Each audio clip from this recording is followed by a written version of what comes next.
Hello बच्चों, कैसे हैं आप सभी लोग।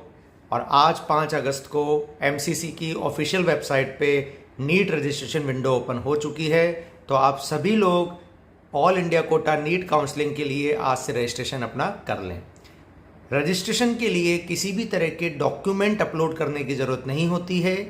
इसमें आपको सिर्फ अपना डेटा, जो बहुत बेसिक डेटा होता है, जिसमें सेकेंडरी एजुकेशन है, अपना परमानेंट एड्रेस है, आप किस स्टेट से बिलोंग करते हैं, ये सारी इन्फॉर्मेशन उसमें डालनी है। ये वही इन्फॉर्मेशन है जो आपने नीट फॉर्म भरते हुए डाली थी। तो आपको इन्फॉर्मेशन चेंज नहीं करनी है। जो आपने नीट में फॉर्म भरते समय जो इन्फॉर्मेशन डाला था आपने एनटीए की वेबसाइट पे, वही सारी इन्फॉर्मेशन आपसे मांगी जाएंगी। आपसे सेकेंडरी एजुकेशन का डेटा मांगा जाएगा। और सबसे ज़रूरी इंपॉर्टेंट बात है बेटा, मेल आईडी और फ़ोन नंबर। मेल आईडी और फ़ोन नंबर अपना एक ही रखें, फिक्स रखें, चेंज ना करें, क्योंकि सारे नोटिफिकेशन कॉलेज से रिलेटेड आपको इन्हीं पे आने वाले हैं। ठीक है। और लास्ट में बैंक डिटेल मांगा जाएगा आपसे। तो बैंक डिटेल में आप अपनी बैंक की पासबुक का फ़ोटो या चेकबुक का फ़ोटो अपलोड कर सकते हैं। ये बैंक डिटेल इसलिए मांगा जाता है क्योंकि जो सिक्योरिटी डिपॉजिट होता है उसका जो रिफंड होता है वो इसी बैंक डिटेल के अंदर आता है। अब बात करते हैं आने वाले स्टेप्स के बारे में।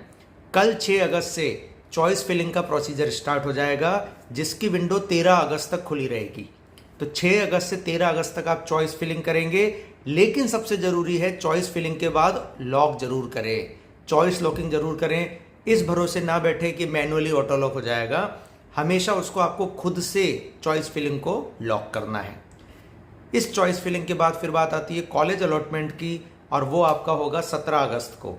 तो 17 अगस्त से आपका कॉलेज अलॉटमेंट होगा, और उसमें मैंने आपको 2 ऑप्शन बताए थे, फ्रीज एंड फ्लोट।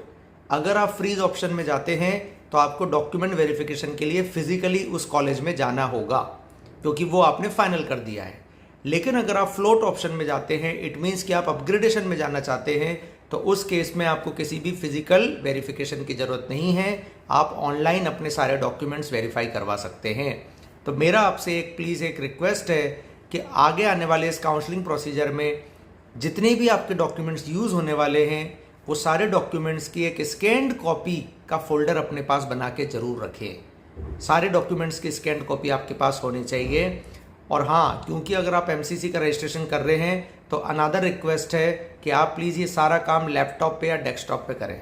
मोबाइल और टैबलेट जो स्पेशली होते हैं, इनके अंदर ये वेबसाइट्स थोड़ा सा परेशान कर सकती हैं, और इनका जो प्रॉपर डेस्कटॉप व्यू जो आना चाहिए वो नहीं आता है।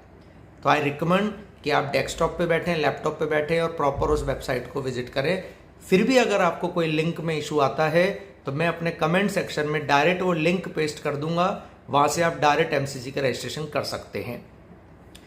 इस पूरे प्रोसीजर में NEET counselling, choice filling, seat matrix से रिलेटेड आपको कभी भी कोई इशू आता है तो आप मुझे कमेंट कर सकते हैं, मुझे पर्सनल डीएम कर सकते हैं। मैं आपको स्टेप बाय स्टेप गाइड करूँगा।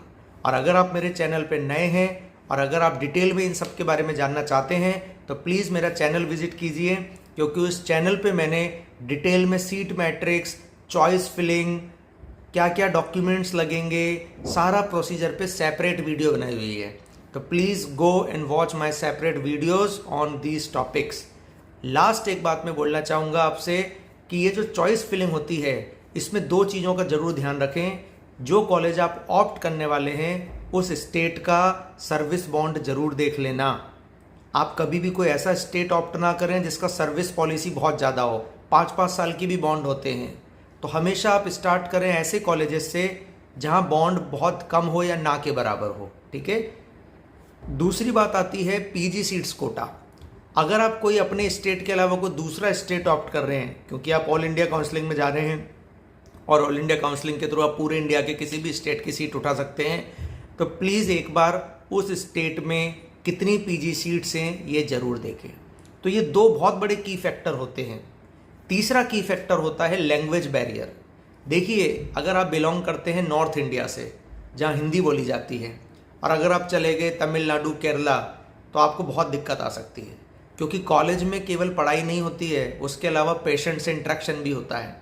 और वहाँ जब आप लोकल पेशेंट से इंटरेक्ट करते हैं तो लैंग्वेज का बहुत बड़ा इशू आता है। तो आप उतना गेन नहीं कर पाएंगे नॉलेज, उतना सीख नहीं पाएंगे क्लिनिकली जितना आप सीख सकते हैं। तो मेरी एक रिक्वेस्ट और है आप सभी नॉर्थ इंडियन स्टूडेंट्स से जो मुझे देख पा रहे हैं, कि प्लीज़ आप अपने कॉलेजेस को कोशिश करें नॉर्थ इंडियन के अंदर ही रखें। साउथ में अगर आप जा रहे हैं तो इस चीज़ के लिए आप अपने दिमाग में पहले फिक्स कर लें कि मुझे लैंग्वेज का इशू आने वाला है, ठीक है। हाँ, लेकिन साउथ के कुछ स्टेट ऐसे हैं जहाँ पे किसी तरह का बॉन्ड नहीं है, तो ये एक आपको फ़ायदा मिल जाता है कि वहाँ पे बॉन्ड आपको नहीं सर्व करना पड़ता है। तो 3 क्राइटेरिया मैंने बताए हैं जो मेजर क्राइटेरियाज हैं। पहला है बॉन्ड, स्टेट का बॉन्ड ज़रूर देखें। दूसरा, उस स्टेट की पीजी सीट्स में कितना कोटा है, कितनी पीजी सीट्स आपको मिल पाएंगी, ये ज़रूर देखें, क्योंकि आप जानते हैं सिंपल एमबीबीएस से आपका करियर नहीं बनने वाला है। अल्टीमेटली आपको स्पेशलाइजेशन करना होगा, पीजी सीट्स तो आपको चाहिए ही रहेगी। तो पीजी सीट्स का भी एक अच्छा खासा पूल हो। और तीसरी चीज़ जो मैंने आपको बताई, लैंग्वेज का प्रॉब्लम है, ठीक है। तो ये कुछ क्राइटेरियाज है। चौथा क्राइटेरिया आता है चॉइस फिलिंग के अंदर कि कोशिश करें कॉलेज का इस्टेब्लिशमेंट पुराना हो। जो बहुत लेटेस्ट कॉलेज खुले हैं वो आपको एमबीबीएस डिग्री तो दे देंगे, लेकिन उतना एक्सपोजर नहीं दे पाएंगे जितना होना चाहिए। तो मेडिकल कॉलेजेस में जितना पुराना कॉलेज होता है उनके पास उतना ज़्यादा पेशेंट और उतना क्लिनिकल एक्सपोजर होता है। तो एक बार इस्टेब्लिशमेंट ज़रूर देखें।